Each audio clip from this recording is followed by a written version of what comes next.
السلام علیکم ورحمۃ اللہ وبرکاتہ، کیسے ہیں آپ لوگ؟ الحمدللہ میں بالکل ٹھیک ہوں۔ آج اسی کی چھوٹی سی چیز آگے کنٹینیو کیا ہے۔ یہ جو ٹاپک ہے حرام ریلیشن شپ سے نکلنا، بہت سے بچوں کو یہ برا لگ رہا ہوگا ٹاپک۔ جو بچے دعویٰ کریں گے فیوچر میں، یا وہ دعویٰ کا سوچ رہے ہیں، یا وہ کر رہے ہیں، یا وہ ان کی ذہن میں سوچ ہے، تو میں آپ کو ایک چھوٹا سا ٹپ بتا دیتی ہوں۔ ہم دو ہی کام کریں گے نا دعویٰ کے اندر، الحمدللہ یا انشاءاللہ۔ امر بالمعروف و نہی عن المنکر۔ تو جو امر بالمعروف ہے نا، وہ بڑا کام اچھے سے چل رہا رہتا ہے۔ نیکی کی دعوت مشکل ہوتا ہے لوگوں کو فیس، لیکن موسٹلی لوگ سن لیتے ہیں۔ لیکن جب آپ نہی عن المنکر پہ آتے ہیں، جب کسی کو برائی سے روکتے ہیں، تو پرابلم آتی ہے، واقعی میں آتی ہے۔ لوگ بڑے آگے سے فیس کرتے ہیں، میسیجز بھی آپ کو آئیں گے، آپ ہرٹ بھی ہوں گے، گروپ لیو ہوگا، سب کچھ ہوتا رہتا ہے۔ تو اس چیز کو تھوڑا سا آپ لوگوں نے دیکھنا ہوتا ہے کہ جو دعویٰ کے ریلیٹڈ جا رہے ہیں، انہوں نے اس دونوں اسٹیپ کو اکٹھا دیکھنا ہے کہ ان دونوں میں ڈفرینس ہوتا ہے، ان دونوں کی دعویٰ ڈفرینٹ ہوتی ہے۔ تو اسی وجہ سے یہ ٹاپک بہت امپورٹنٹ تھا، کرنا بہت ضروری ہے۔ اللہ تعالیٰ اس میں برکت ڈالیں گے اس کے ذریعے انشاءاللہ تعالیٰ۔ مجھے پورا یقین ہے اپنی دعاؤں پر، اپنے اللہ پر، کہ بہت سے لوگوں کو اس کے ذریعے اللہ تعالیٰ نکالیں گے ان حرام ریلیشن شپ سے، ان کی زندگی کو حلال سے بھر دیں گے، ان کی زندگی کو خالص اور پرخلوص اور پیور محبتوں سے بھریں گے، ان کے دل کو اپنی محبت سے بھر دیں گے انشاءاللہ تعالیٰ اس کے بدلے میں۔ تو آج بھی چھوٹا سا ٹاپک ہے کہ یہ جب ہم ختم کرنا چاہ رہے ہوتے ہیں، چلیں آپ نے اسٹیپ لیا، آپ ختم کریں، لیکن ہو نہیں رہا ہوتا۔ جب آپ کسی چیز، فور ایگزامپل پلیٹ میں کچھ ہے، پلیٹ سے نکال کے باہر رکھ دیتے، تو تھوڑی دیر بعد پلیٹ میں یا تو وہی آ جائے گی چیز جو بھی نکالی تھی، یا کچھ اور غلط آ جائے گا، یا تو اس چیز کے خیال آتے رہیں گے۔ تو ہم اس چیز کو کیسے ختم کریں گے؟ چھوٹی سی ٹپس ہیں جو آپ اگر ہیں ریلیشن شپ میں، تو آپ ان ٹپس کے ذریعے انشاءاللہ تعالیٰ نکلیں گے۔ اور اگر آپ ریلیشن شپ میں نہیں ہیں، آپ یہ چھوٹی سی ٹپس اپنے دوستوں کو دے سکتے ہیں، بیسٹ فرینڈس کو، اگر آپ کی کوئی بہن بھائی ہے ریلیشن شپ میں، یا آپ کے ریلیٹیوز میں، آپ انہیں یہ ٹپس دے کے ان چیزوں سے نکالیں گے انشاءاللہ تعالیٰ۔ سب سے پہلا ٹپ ہے کہ آپ اپنی زندگی سے میوزک کو نکال دیں۔ میوزک کیا ہے؟ جیسے حدیث مبارکہ میں آتا ہے، میوزک دل میں نفاق کو ایسے پیدا کرتا ہے جیسے پانی کھیتی کو بناتی ہے۔ تو جس دل کے اندر نفاق ہوگا، منافقت ہوگی، وہ دل اللہ کے ساتھ کیسے وفاداری کرے گا؟ صحیح ہو گیا؟ تو یہ کنسیپٹ ہے، ایک فارمولہ ہے کہ میوزک سے جب آپ نکلیں گے تو آپ بہت درجے تک، میں اپنی مثال دوں، میری جو اسٹوری تھی، وہ میوزک ختم کرنے سے اسٹارٹ ہوئی تھی، اس طرف اللہ کی طرف میرا کوئی ارادہ نہیں تھا، دور دور تک ارادہ نہیں تھا، لیکن اللہ تعالیٰ جسے فرماتے ہیں نا، اللہ جسے چاہتا ہے چن کے اپنا بنا لیتا ہے۔ تو میں نے سب اللہ کی ایک چیز کو، ایک محبت کو چھوڑا تھا۔ میں ایک کسی سیلیبریٹی کی محبت میں تھی، جو آج کل ہر کوئی ہوتا ہے۔ میں نے سب اس کو چھوڑا تھا، مجھے نہیں پتا تھا کہ کسی ایک چھوٹی سی محبت کو اللہ کے لیے قربان کر کے اللہ تعالیٰ اتنا کچھ آپ کو دیتے ہیں۔ مجھے بالکل اس چیز کا اندازہ نہیں تھا، لیکن الحمدللہ ایک اس چیز کو چھوڑا جس میں میوزک بھی تھا، میوزک چھوڑ کے وہ چیز آسان ہوئی، وہ چیز آسان ہوئی تو اللہ تعالیٰ نے اتنا کچھ دیا۔ سیم اس طریقے سے آپ سب سے پہلے میوزک کو چھوڑیں گے۔ میوزک، اب دیکھیں میوزک کو چھوڑا، اس کا الٹرنیٹو ڈال دیں گے۔ میوزک چھوڑ کے کیا، قرآن پاک کی تلاوت اسٹارٹ کریں۔ نشید، مجھے پہلے نشید کا کنسیپٹ بھی نہیں پتا تھا، نشید کو اپنی زندگی میں ایڈ کر دیں۔ قرآن پاک کی تلاوت، جب آپ میوزک سنتے قرآن پاک کی تلاوت اس جگہ ایڈ کر دیں، تو یہ آپ کے لیے آسانی ہوگی۔ فرسٹ تھنگ میوزک چھوڑنا ہے۔ سیکنڈ تھنگ گڈ کمپنی، بہت امپورٹنٹ چیز ہے۔ جیسے کہ یہ کال آیا ہے بڑے بزرگوں سے کہ جو برا دوست ہوتا ہے وہ شیطان سے بھی برا ہوتا ہے۔ آپ سوچیں کہ شیطان سے برا انسان کیسے ہو سکتا ہے؟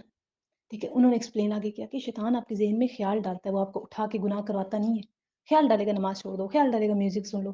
برا دوست خیال صرف نہیں ڈالتا، وہ کر کے دکھاتا ہے، اٹھاتا ہے آپ کو، چلو یار تم کہاں یہاں پہ بڈھی روح بن کے بیٹھی ہو، اٹھو، اٹھا کے جائے گا اور آپ کو وہ سارے گناہ کروا دے گا۔ تو سب سے پہلے اپنے آپ کو بری کمپنی سے نکالیں۔ میں بھی ان چیزوں کے اندر بری کمپنی کی وجہ سے گئی تھی، سیلیبریٹیز کی محبت، کے پاپ، یہ سب چیزیں، بری کمپنی آپ کو برباد کر کے رکھ دیتی ہے۔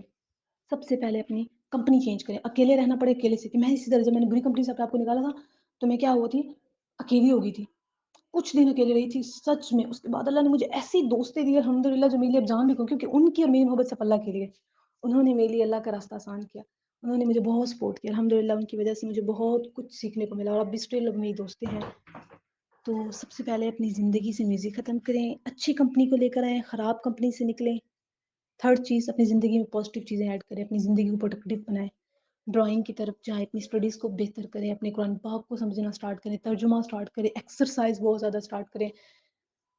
آپ بالکل ہی آپ کی لائف اسٹائل سیڈنٹری ہے تو اس کو نکلیں اس چیز میں سے، اور واک، اپنا یہ جو چلنے کا ٹائم ہے یہ بڑھائیں، اپنی زندگی میں ایکسرسائز کریں، کیونکہ انسان پروڈکٹیو انہیں سے ہوتا ہے۔ نمازوں کو بہتر کریں، اچھی چیزوں کے ساتھ اپنا تعلق بنائیں، اچھے انسانوں کے ساتھ اپنا تعلق بنائیں۔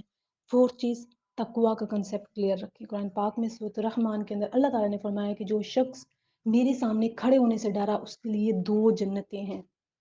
سبحان اللہ۔ تو جب بھی آپ کو خیال ہے نامحرم کا، جب بھی آپ کو وہ اس سے بات کرنے کا دل کرے، جب بھی اس کی پکس دیکھتے ہوئے آپ موبائل کے اندر اس کی پکس کو گھورے جا رہے ہیں، تو آپ کے ذہن میں اللہ کا کنسیپٹ ہے کہ اللہ مجھے دیکھ رہے ہیں، فرشتے کیا لکھ رہے ہوں گے میرے بارے میں اس بار؟ قیامت والے دن اللہ نے یہی سین اٹھا کے مجھ سے پوچھ لیا کہ کیا کرے تھے اس وقت، تو کیا جواب دوں گی میں، یا کیا جواب دوں گا میں؟ دیکھیں وہ جب آپ کو ذہن میں یہ اللہ کی موجودگی کا احساس ہوگا یا تقویٰ کا کنسیپٹ کلیئر ہوگا نا، تو آپ ضرور تقویٰ کے علاوہ کوئی چیز آپ کو یا مجھے گناہوں سے نہیں بچا سکتے۔ اگر انسان کے دل میں سے اللہ کا ڈر نکال دیا جائے تو انسان پھر کچھ بھی نہیں ہے، حیوان ہے۔ تو اللہ کے سامنے کھڑے ہونے سے ڈریں، اللہ کے سامنے اللہ کی موجودگی کا احساس کریں۔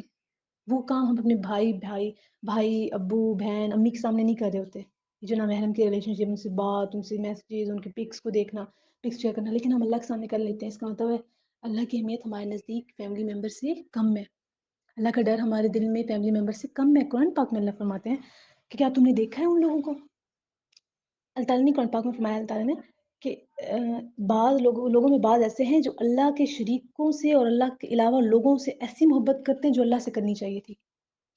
سیم اس سے کسی اور جگہ اللہ تعالیٰ نے فرمایا ہے، میرے خیال سے سورۃ احزاب ہے آئی تھنک، یہ تو محبت کنسیپٹ الگ ہے نا، اس میں اللہ تعالیٰ نے فرمایا کہ اللہ زیادہ حق رکھتے ہیں کہ تم مجھ سے ڈرو لیکن تم لوگوں سے ڈرتے ہو۔ یہ ایک واقعہ تھا، اس کے پیچھے پورا ایک شان نزول ہے، وہ میں کبھی انشاءاللہ کبھی ڈسکس کروں گی۔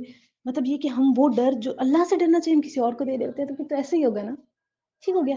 اللہ سے ڈرنا ہے ہم نے، اللہ کے ڈر کے علاوہ کسی کا ڈر ہمارے دل میں نہ ہو، اللہ کی محبت سے زیادہ ہمارے دل میں کسی کی محبت نہ ہو۔ جب ہم ریپلیس اس طرح کرتے ہیں تو ہم آرام سے یا کوئی بھی آرام سے ریلیشن شپ سے نکل سکتا ہے۔ تھرڈ چیز نہیں سوری 6 یا 5 چیز بنتی ہے، سوچیں سب کے ذہن میں آتی ہیں، خیالات نامحرم کے سب کے ذہن میں آتے ہیں، لیکن اس کو جھٹکنے والا ہی اصل میں انسان ہے۔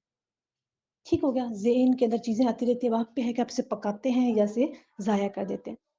تو یہ چیز بہت امپورٹنٹ ہے، تقوی اختیار کریں، اور یہ چھوٹے چھوٹے اسٹیپس ہیں، یاد کریں، لوگوں کو اس چیزوں سے نکالیں، اگر آپ خود ہیں تو نکالیں انشاءاللہ تعالیٰ۔ مجھے پوری یقین ہے کہ آپ لوگ ضرور ان چیزوں سے نکلیں گے۔ جزاک اللہ خیر، السلام علیکم۔